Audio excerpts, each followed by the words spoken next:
Hai, jumpa lagi dalam opini saya Dr. Oi. Kali ini saya akan membahas mengenai obesitas dan bagaimana solusi dari obesitas itu. Terlebih lagi kita harus tahu juga asalnya mengapa terjadi obesitas. Ayo cegah obesitas. Jadi ini adalah satu anjuran klasik ya yang banyak orang selalu katakan pada orang yang mengalami obesitas. Jangan overeating, jangan selalu makan lah ya. Jangan malas olahraga, ayo gerak, olahraga tiap hari, ya. Memang kedua hal ini juga diinginkan oleh teman-teman kita, saudara-saudara kita yang mengalami obesitas, ya. Mereka ingin melakukannya. Dan ketika mereka melakukannya, mereka mengalami kesulitan, baik untuk mengurangi makan maupun untuk melaksanakan olahraga ini, ya. Jadi ini trouble-nya, masalahnya, jadinya. Karena itu, jangan katakan seperti ini sehingga mereka kemudian merasa bahwa seperti yang tertulis seperti ini. Bagi orang-orang yang obesitas, mereka bukan orang pelahap pemakan itu dan juga bukan pemalas. Di dalam hatinya ingin langsing juga seperti yang lainnya dan ingin sehat karena langsing itu, ya. Dan saya setuju seperti yang dikatakan dia, karbo dan insulinlah penyebabnya. Wow, kok bisa seperti itu? Ini ceritanya, ya. Jadi ada hubungan antara karbohidrat dan insulin serta obesitas. Ya. Jadi Anda perhatikan kurva ini, Anda bisa melihat kurva ini. Jadi kurva ini adalah kurva hubungan antara insulin dan karbohidrat. Yang merah itu adalah karbohidrat alias gula darah di dalam tubuh kita. Yang biru itu adalah insulin. Jadi Anda bisa melihat. Kita lihat dulu masukannya, makanannya adalah sarapan, snack, makan siang, snack lagi, kemudian makan malam, snack lagi. 6 kali sehari bisa kita makan itu, ya. Setiap kali makan, dominan adalah karbohidrat, ya. Orang sekarang ini lebih banyak karbohidrat. Kemudian karbohidrat itu akan diubah menjadi gula darah di dalam tubuh kita, dan gula darah yang tinggi, spike tinggi, itu akan merangsang insulin keluar untuk menurunkan gula darah itu mencapai level 80 sampai 100 mg per desiliter. Ketika dia bisa menurunkan dengan cepat insulin itu, gula darah itu turun cepat, maka relatif tubuh ini merasa bahwa saya kekurangan gula karena habis tinggi kemudian turun cepat. Anda bisa perhatikan, makan jam 8 pagi, jam 9 sudah turun gula darahnya. Kemudian harus mencari makanan lagi dalam bentuk snack, kira-kira jam setengah 10 atau jam 10. Kemudian jam 12 harus makan siang atau jam 1 makan siang lagi, ya. Demikian selanjutnya terus terjadi naik turun insulin, ya. Dan insulin itu ketika gula darah turun akan terjadi kelaparan lagi, berusaha mencari gula lagi. Inilah sebabnya selalu terjadi overeating bagi orang-orang yang obesitas atau menuju obesitas itu. Karena apa? Karbohidrat dan respon dari insulin. Anda paham ini kan jadinya 6 kali loh makanya, ya. Gambaran ini mungkin akan memperjelas lagi. Jadi ketika makan karbohidrat lebih banyak atau eating karbo yang tinggi, maka akan membuat gula darah di dalam tubuh kita akan naik, spike tinggi. Ketika naik, maka insulin akan berusaha menurunkannya dengan dia mengeluarkan produksi insulin dalam tubuh kita dari pankreas. Ini yang dikatakan insulin menjadi lebih banyak lagi yang dilepaskan. Insulin yang banyak lepas ini akan mengakibatkan lemak justru disimpan jadinya. Penyimpanan lemak terjadi. Sebentar, tadi kan makan karbohidrat, bukan makan lemak. Kok nyimpan lemak? Itulah tubuh kita. Tubuh kita tidak pernah menyimpan cadangan dalam bentuk gula atau karbohidrat dalam tubuh kita. Tetapi cadangan dari hasil ekses karbohidrat, bukan ekses kalori sebenarnya, ekses karbohidrat, kelebihan karbohidrat dalam tubuh kita akan disimpan dalam bentuk fat alias lemak di dalam jaringan lemak kita. Karena itu makan karbohidrat, maka kita menjadi berlemak. Makan lemak kita maka hilang.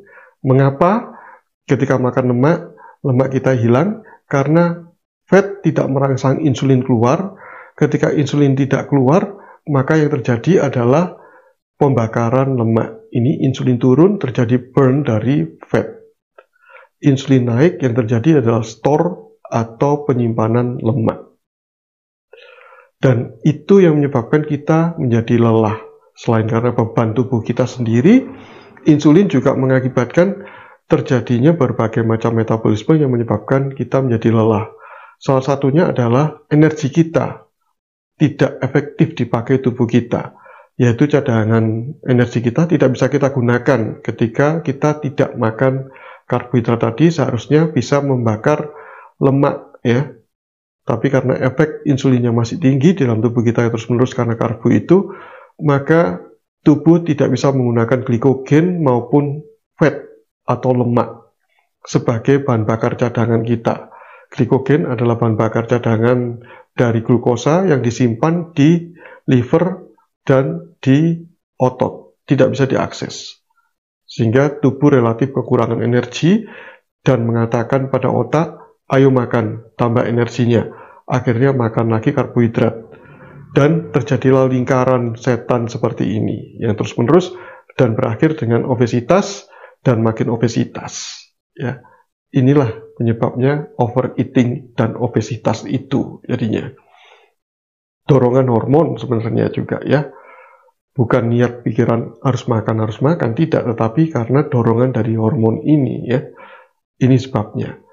Satu hormon lagi yang penting adalah hormon leptin dan grelin, ya. Ada hormon leptin, itu adalah hormon yang menyebabkan kita satiety, merasa puas atau kenyang.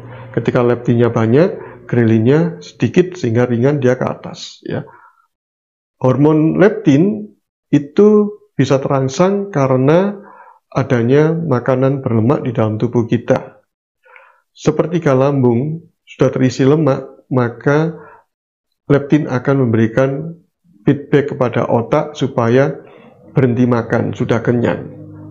Ini berbeda dengan kita makan karbohidrat. Karbohidrat tidak merangsang leptin, sehingga selalu makan sampai terjadi pemekaran atau membesarnya lambung kita semaksimal mungkin, 100% bahkan lebih, ya, melarnya. Baru terasa kenyang karbohidrat itu. Kemudian terjadi pengosongan dengan cepat karbohidrat itu karena mekanisme tertentu rangsangannya, sehingga dia bisa pengosongan lebih cepat karena dia lebih mudah diserap di dalam usus kita dibandingkan lemak dan protein yang butuh prosedur yang lebih panjang lagi, ya. Akibat pengosongan itu, maka hormon grelin akan keluar mengatakan pada otak, ayo makan lagi. Nah, itulah sebabnya terjadi overeating yang kesekian kalinya gara-gara hormon juga, ya. Inilah gambaran overeating tadi. Bagaimana melarang orang obesitas untuk tidak overeating kalau mekanismenya selalu demikian, ya. Karena itu nanti ada solusinya, ya. Kemudian bagaimana dengan penghitungan kalori? Kita selalu mengatakan bahwa ada keseimbangan kalori, kalori in dan kalori out. Kalori out itu adalah bentuk pembakaran, seperti kita berolahraga maupun aktivitas fisik, sehingga menghilangkan energi atau menghabiskan energi dalam bentuk simpanan dalam tubuh kita. Tapi bagaimana keseimbangan itu bisa kita jaga, ya? Apalagi kalau obesitas harus defisit, berarti dia harus mengurangi makan. Ketika makanannya kurang dalam bentuk karbohidrat tadi, craving, butuh lagi seperti yang saya jelaskan tadi itu, ya.